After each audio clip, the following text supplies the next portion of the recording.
I realized looking back at my text message that it was like a run-on word salad kind of thing. I do apologize. I have had a cold and there may have still been some lingering antihistamines when I sent that text. This is the old girl here, and as I said, this was a mousy condo, and you know, a lot of the corrosion is on the motor, which apparently was the ensuite bathroom for the mousy bedroom right here. I did look inside the motor. The motor looks great. It does turn freely. Let me get over here. So it turns freely, so the motor is not the problem. I did a few things when I took the old lady apart here. As I was taking things apart, I put things that were related into bags so that I know what goes where and that it all goes together. And then I did color code the inside screw positions with both blue and red, and also colored the screws. The ones that have no color are the ones that go on the outside. System. The black wire is power, so the electricity comes into the house through the black wire. The white wire is neutral. What is not used as it comes in the house is returned to the generator through the white wire. And the copper wire is ground. So if you're powering just a light bulb, power comes into the light bulb. It doesn't need much. A lot of that power goes back to the generator through the white. With wires such as for extension cords or coming off of a device, it's not as clear which one is white and which one is black. So we have to do other things. So if you can see right here, there is a ridge along this side and no ridge along this side. The side without a ridge, that's the power, the black, and the side with the ridge is neutral, or the white, coming back. Smooth, rough. Can you see? Oh, those ridges are great. Can you see those? So the rough side, neutral, smooth side, power. This came off of an electronic item. This is just marked with white lines, so it's pretty easy to know which side is power, the black, and white is neutral. This is a standard modern plug. It's wider on one side than the other, and if you go down the cord, you see those ridges right there? This is the neutral side, which is the wide.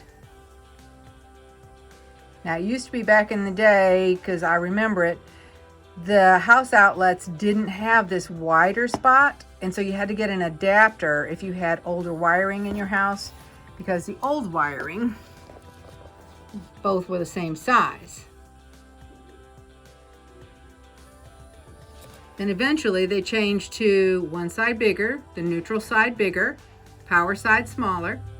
Then they added the ground plug, which is what we have in the houses now. The old plugs, like my old lady here, they're both the same size. So you can easily reverse the polarity or having the power go in the wrong direction with these items. This is also marked as far as which one is neutral, but it's very hard to see. It's just little dotted lines. I'm going to try to get close enough that it can be seen. Little dotted lines on this side. You see that? There's the neutral side. The other side is smooth. That's the power side. So if you're plugging these in, you can always look and see where the wider hole is in the outlet and put your neutral on that side. There are two basic types of electricity. One is alternating current, which runs through the house, through the black and white lines. Another is direct current, which is battery operated items like this little multimeter here. They both have to complete a circuit. There is a big difference between the two though. The direct current line will go from point A to point B and not deviate along the path. Alternating current changes direction frequently, so it just moves as it goes. Direct current doesn't travel as far as alternating current, and alternating current is considerably more dangerous than direct current. A good example is my nephew was struck by lightning, which is direct current. When he was a little boy out playing baseball, it melted the buckle on his uniform, hit him in the left side of the head, went out through his right foot. The only thing that he has to remind him of that incident is a very wide patch of white hair on that side of his head. Direct current doesn't seem to do as much damage, even at higher voltage, than alternating current. And the reason is alternating current changes direction. So if someone is working on a high power line and gets caught up in it, that electrical current will bounce all the way through the system, damaging organs all the way through. When I was working emergency, we'd have somebody that came in with electrical shock, and the first question is AC or DC. What's the moral of the story? Unplug it before you work on it. The only time during this video that I will have this machine plugged in is when I'm checking for a short, and I won't touch it until I test it. Be careful. A jolt from AC is not comfortable by any stretch of the imaginations. Been there, done that. Don't do it, okay?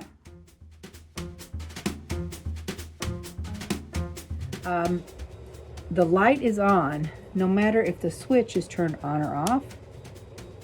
Doesn't matter, that shouldn't be happening.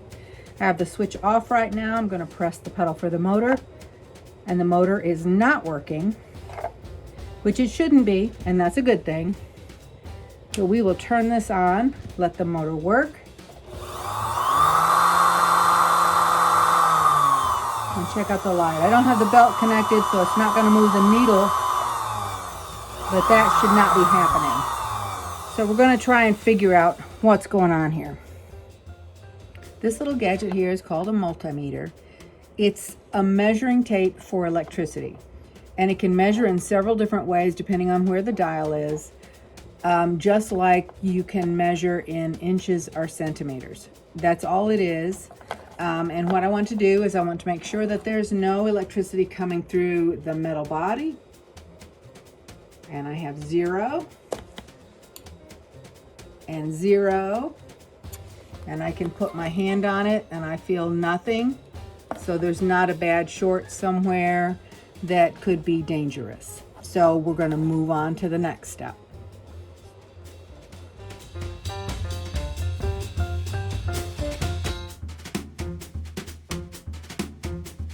My next thought was that it was a wire problem.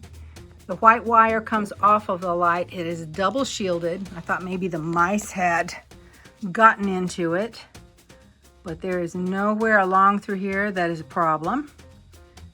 The white wires, the light goes down into the power box and the switch, and going to the motor is this black wire coming up this way.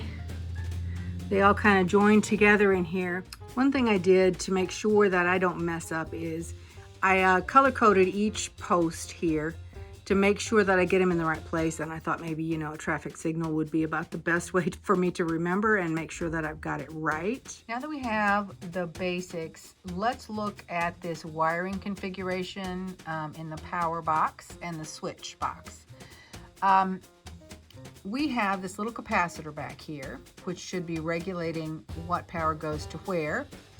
And one side of it is going to our white wire, and the double white wire is the one that goes over to the light. Now we got to figure out which side is neutral and which side is power on this. And this is ribbed on this side. So this single post over here, that's the neutral or the power return. Here in this coupling, that is smooth, so that's the power in for the light. And then we have the black double wire that powers the motor. This side coming into the power coupling is the power for the motor, which also has the other side of the capacitor. It also has one end of the switch. This last pole here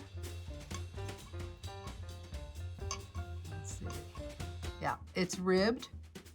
So this is the neutral for the motor. I have a feeling it's this little capacitor back here that has failed. So we're going to check this guy out. We're going to set the multimeter to microfarad and check our capacitors. The old one is 0.47 microfarad. The new one is 0.47 microfarad. Okay, we're going to try to test these two capacitors. First, we'll start with the new one. And that is 0.47 microfarad. I'm going to try to test the old one. It's a little bit tricky, so bear with me while I get my bits and pieces in here.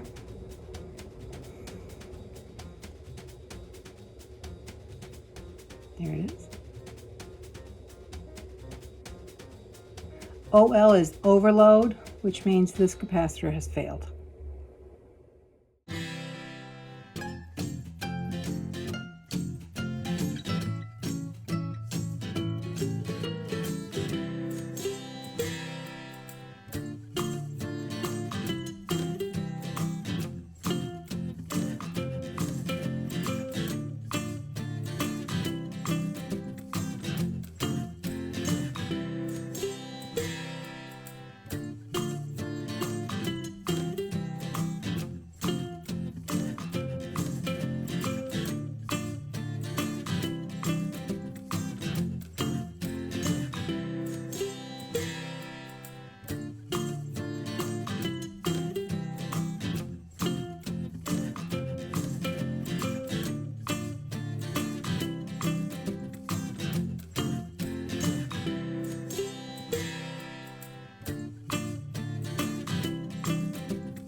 When I decided to test after replacing the capacitor, I hooked up the original pedal apparatus and plug, and I still had the same problem, so I immediately disconnected the power to keep from ruining the new capacitor. I therefore went and got a new electrical supply, and I'm going to plug this up here. Pardon me, it is really awkward. Okay. And we're going to see if this is it. And so far, the light did not come on when I plugged it in. And now it is working with the switch. Okay, so now let's do one more check and we'll check the pedal.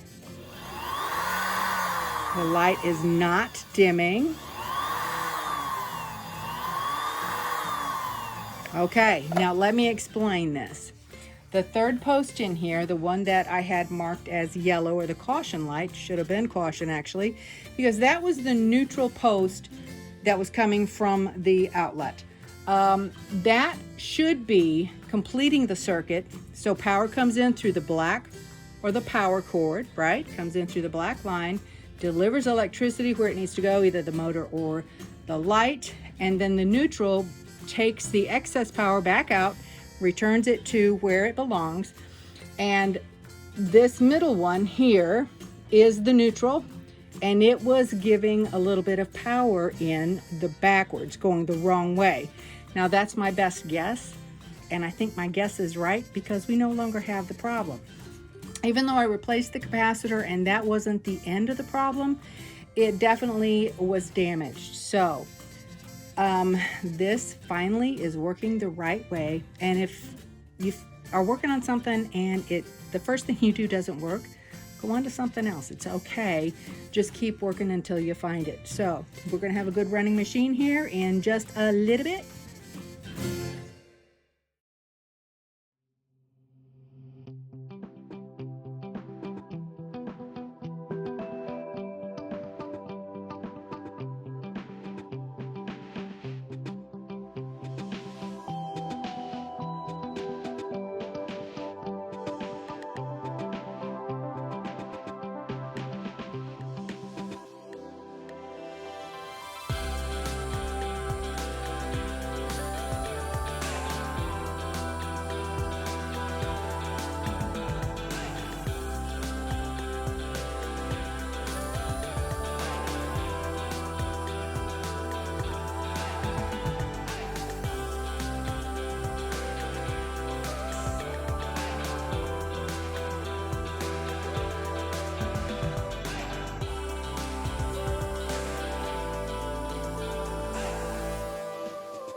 Okay, she is back together. Looks a little different, huh?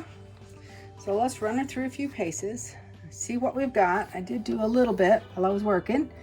So let's see, let's try a small zigzag here. Make sure that this is up. This is an older machine. Make the stitches finer. And then maybe just a straight stitch here.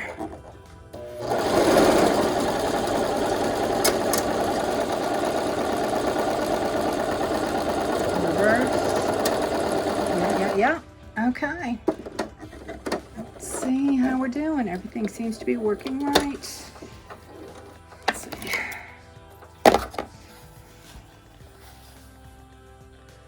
Looks good. Looks like the tension is good. That kind of got folded under, but I think the tension's okay.